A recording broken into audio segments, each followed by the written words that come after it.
भाई नमस्कार मु कार्तिकेश्वर दोरा। तो भाई आज मु ब्रह्मपुर दिगपंडी जाऊँगी तो बाटे सकाल सकाल गोटे बढ़िया जलखिया दुकान देखिली तो सही खाली तार टेस्ट मत बहुत बढ़िया लगिला। तो आपन को ये वीडियोटा शेयर करची। तो ब्रह्मपुर तो यहाँ 6 किलोमीटर रे अच्छी यहाँ कालुआरे राधाश्याम टिफिन सेंटर ये बिना पियाज रसुण से सब बनाती आर पूरी गुड़ाक बहुत बड़ बड़ पूरी ता सहित उपमा आउ ये जलखिया आइटम बहुत अच्छी मीठा आइटम भी ता सहित पाइबे अलग अलग मीठा भी से रखुच्च दौरान बढ़िया बहुत टेस्ट थिला। तो आपड़ के जाऊँच तो बाटे यहाँ निश्चय से खाआंतु भल लगे।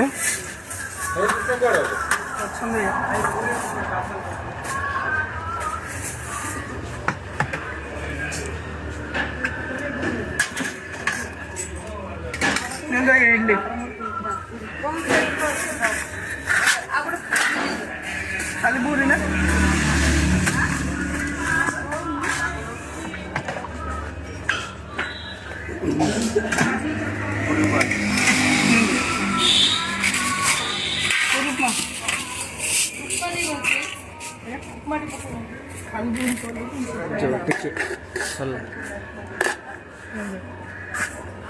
ଆପଣ କୁହନ୍ତି